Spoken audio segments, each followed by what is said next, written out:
আসসালামু আলাইকুম এভরিওয়ান। একটা দাওয়াতের জন্য রেডি হচ্ছি। যেহেতু বাইরে প্রচণ্ড গরম আর রোদ, তাই একদম কম প্রোডাক্ট ইউজ করে সিম্পলভাবে ইজিলি একটা গ্ল্যাম মেকওভার করার চেষ্টা করছি। প্রথমে ভালো করে সানস্ক্রিন অ্যাপ্লাই করে নিলাম, তারপর এখন দিচ্ছি প্রাইমারটা একটু বেশি করে আমি ইউজ করি, তাহলে আমার মেকআপটা খুবই স্মুথ হয় এবং মেকআপ করেছি তেমনটা ফিল হয় না এবং ভারীও ফিল হয় না।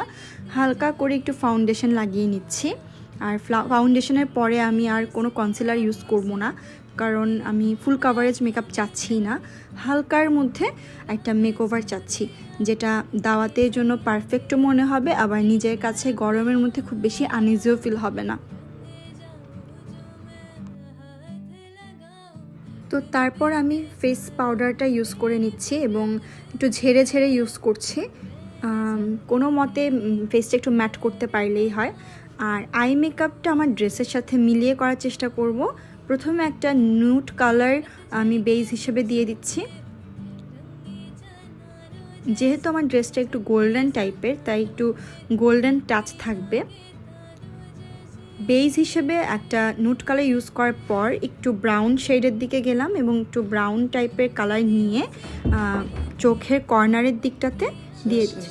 তারপর ভালো মতো একটু ব্লেন্ড করে নিচ্ছি।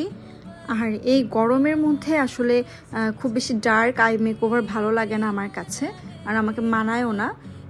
তারপরেও আমি আজকে একটু ব্ল্যাক ইউজ করব, যাতে হালকা একটু স্মোকি ভাইব আসে। তো চোখের আউটার কর্নারের দিকে একটু ব্ল্যাক শেড নিয়ে এভাবে হাত দিয়ে আঙুল দিয়ে ব্লেন্ড করে নিচ্ছি, কারণ আঙুল দিয়ে ব্লেন্ড করাটা অনেক বেশি ইজি হয় এবং সহজে ব্লেন্ড করা যায়।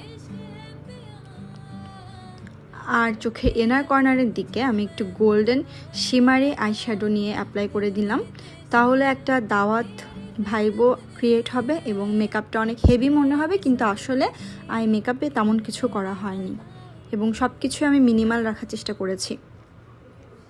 শিমারি শেডটার উপরে হালকা করে একটু গ্লিটার অ্যাপ্লাই করে দিলাম, তাহলে আই মেকআপটা একটু বেশি এনহ্যান্স হবে। আর আমি কোনো আইলাইনার ইউজ করব না, গরমে আইলাইনার ইউজ করলে আমার অনেক বেশি আনইজি লাগবে, চোখ হেভি হেভি মনে হয়।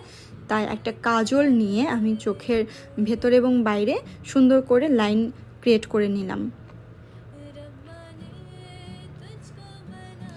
আর সবার শেষে মাস্কারা ইউজ করতে তো হবেই, তাই একটু ভালো করে মাস্কারা ইউজ করে নিলাম। চোখে কোনো রকম ফলস আইল্যাশ পরিনি, কারণ দুপুরবেলা যে দাওয়াতগুলো এখন থাকে সেই দাওয়াতগুলো অনেক বেশি কমফোর্টেবল হওয়ার দরকার, আমার কাছে এটাই মনে হয়। সবশেষে একটু লিপস্টিক অ্যাপ্লাই করে নিলাম এবং তার উপরে একটুখানি ব্লাশের টাচ দিয়ে দিলাম, এতে করে লিপস্টিকের কালারটা একটু অন্য শেডের মনে হবে। তো এই তো হয়ে গেল আমার হালকা ফুলকা ডে মেকওভার।